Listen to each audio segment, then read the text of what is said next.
Hello, my name is Deanna Herbert, and I'm going to be doing a presentation on green spaces and urban areas.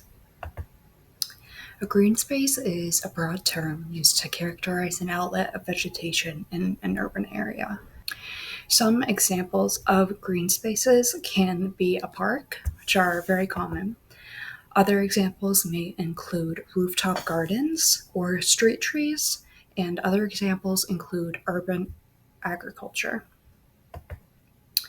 The way you design your green space matters. The point of a green space is ultimately to cool the environment that it's in, and the way to maximize that benefit is through creating the most surface area possible. As we can see through this diagram, when we split up our green space into smaller areas, we can create a wider cooling effect, which once again is ultimately the main goal of our green space. Another amazing benefit of green spaces is the community benefit. Green spaces allow for communities to come together and have a location to continuously meet to better the community and the environment within the community that it resides in. Examples of community growth may include a gardening club held weekly to maintain the environment that you're trying to better. Other examples of green spaces can be found all throughout the United States. They are an international phenomenon found in many places, such as China, where there's a lot of pollution and a lot of heat. However, the examples we're going to use today are from the United States. The first example is in New York City. It's the Lotus Garden, which is a very beautiful lush space that we'll be talking about. Another example is in Seattle, Washington. It's the Up Garden, which is an example of urban agriculture. And in the capital, Washington, D.C., we have the Friends of the Park at Les Deux, which is an example of a park and that has a very big community aspect.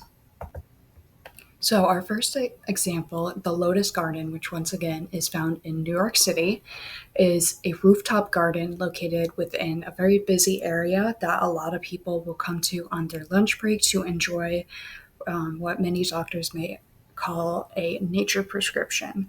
It allows people to come to this area to recreate, to relax, to have their lunch, to walk through nature and enjoy the beautiful space. It also appeals to the kids, as you can tell through this little pamphlet I've attached on the presentation. There are just a lot of great opportunities that green spaces provide to community growth. Our next example, once again in Seattle, Washington, is the Up Garden, which is an example of urban agriculture.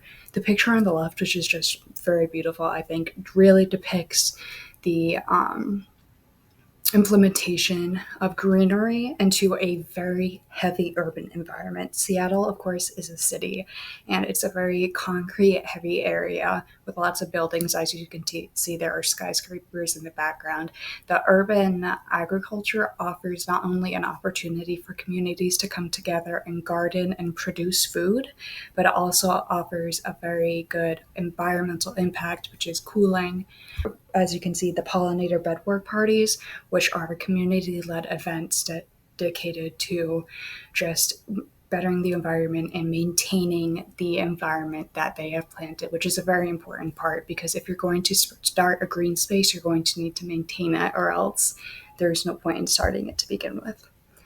Continuing to the Friends of the Park at Les Deux, we have in Washington, D.C., we have this park. It's a very community-based park. We have an area for kids to play. As you can see, the kids are cleaning the park, taking care of it, maintaining it. They're also helping plant trees, which once again aid to that cooling effect. And you can see the community coming together here to better the environment.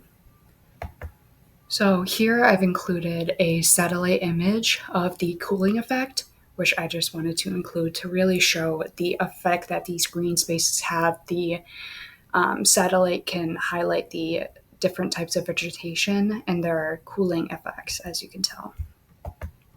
So I've been talking about cooling a lot, but what does cooling even mean?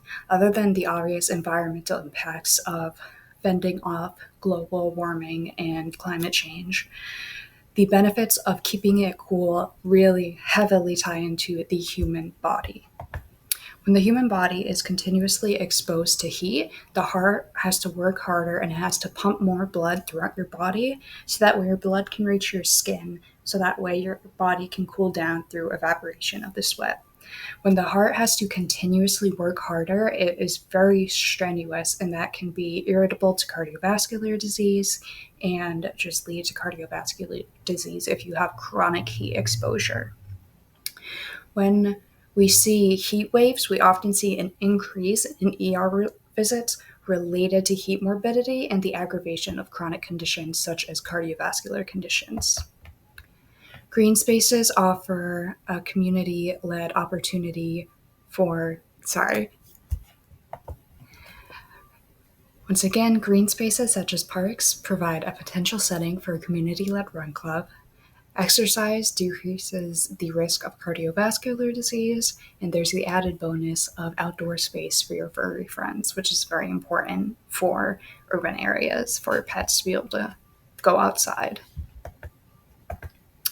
Once again, going back to nature prescriptions, which I briefly touched on earlier, many doctors and medical professionals are coming together and coining this term called a nature prescription, which is a typically 60-minute to 120-minute period of which a provider recommends their patient to go outside and just enjoy the benefits of the outdoors. This may include the benefits of fresh air, vitamin D exposure, and other things like that. It also may relate to the lowering of blood pressure through the relief of stress and other things.